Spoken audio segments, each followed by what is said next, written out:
Sarah Roberts is in jeopardy. Hey, lady, how about it? Stay with her. Help her, for she has begun to feel the awful horror of the hunger. John Blaylock, the hunger has given him everlasting life. Until now, pray for him. Miriam Blaylock. She feeds 1 day in 7 on the unsuspecting, and soon she will turn into something that you will never be able to forget.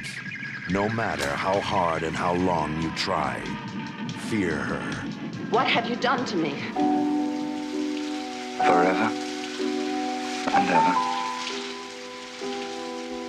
And life signs terminate right here.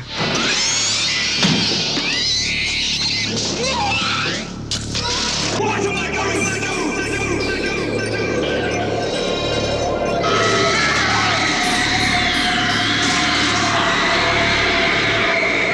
The timeless beauty of Catherine Deneuve. The cruel elegance of David Bowie. The open sensuality of Susan Sarandon. Combine to create a modern classic of perverse fear.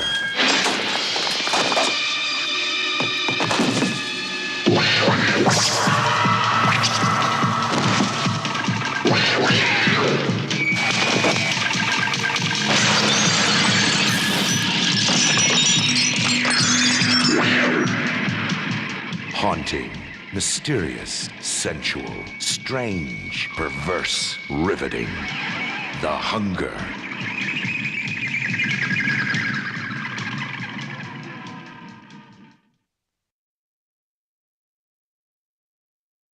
Hey everyone, this is Michael again, and welcome to another movie review. And this review is going to be on The Hunger, which was released in 1983. And the film stars Catherine Deneuve, David Bowie, and Susan Sarandon.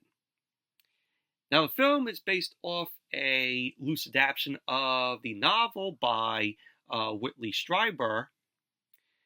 And the film was directed by Tony Scott. This was Tony Scott's directorial debut with this film.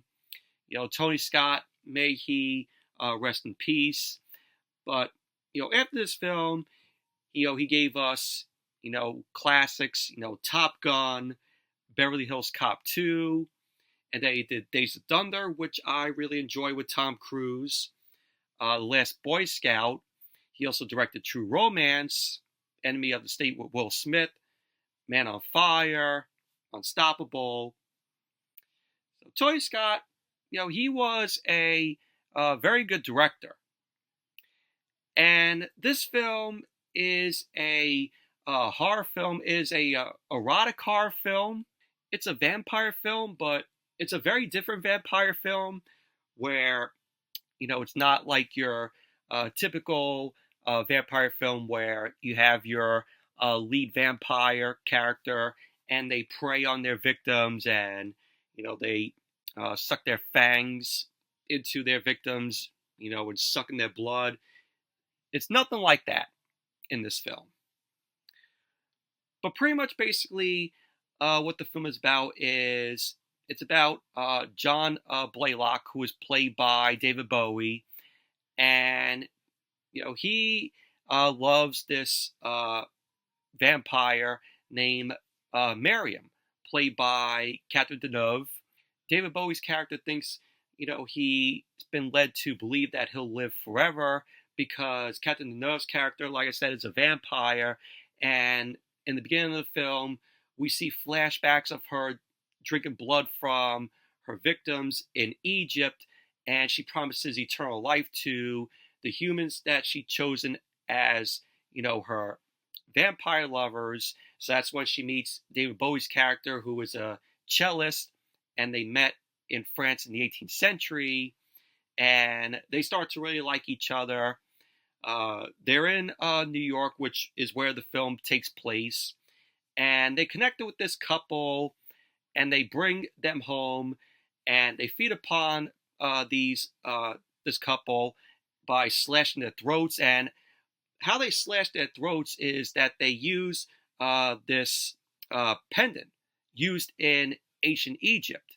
So they slash their throats the pendants are bladed, and when they're done feeding upon their victims, the victims' bodies are disposed in a incinerator, and they dispose the bodies in the incinerator of their townhouse, which they live in New York.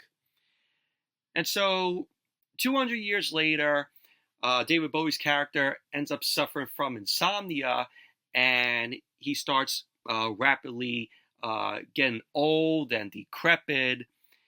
And pretty much, we have Susan Sarandon's character who plays Sarah, where she's a researcher studying about aging, and she's studying the effects of rapid aging in primates.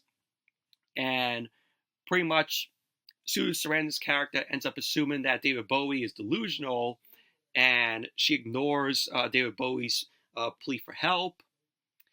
And so later on, Catherine Deneuve's character ends up meeting Susan Sarandon, where Susan Sarandon ends up coming to the Blaylocks' townhouse, and pretty much Catherine Deneuve's character ends up biting Susan Sarandon's arm, and some of Catherine Deneuve's character's blood enters Sarah's body, Susan Sarandon's body, and pretty much that's basically what the plot to the film is about. But I really enjoyed the film. I thought it was very good, and it's a very weird film, and I like the way how the film was edited at points. Like at the beginning of the film, it makes it feel like it's some sort of like music video. You could tell by how the way it was filmed, where it's got like these weird edits. You'll see it though if you have seen the film. But David Bowie, may he rest in peace, he was very good in this. I like the way the makeup that was done on David Bowie to make him look old and decrepit. And at points, you can't even tell that it's David Bowie, under all that makeup. But I thought he did a good job in the role here. Catherine Deneuve, I thought she did very good as well. Very weird character as Marion Blaylock. And, I thought, she handled playing a female vampire very good.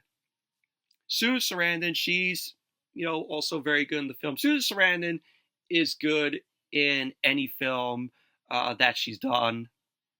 But I really liked her character, that, she's a researcher, and studying the effects of aging. I thought that was very settling for her character. The film, I like how Tony Scott shot the film here, where he made it all very dark. It's a dark film.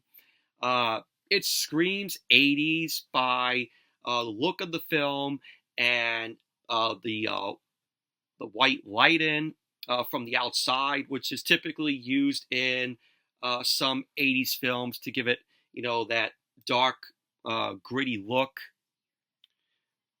But overall, The Hunger, very good movie.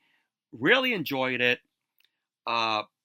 Also, forgot to mention, you have Dan Hedaya in the film, where he plays a lieutenant, where he goes to the Blaylocks' townhouse because there is a girl by the name of Alice Cavender, played by Beth Ehlers. I think that's how you pronounce her last name, which she is a cellist, and she gets these lessons from David Bowie's character.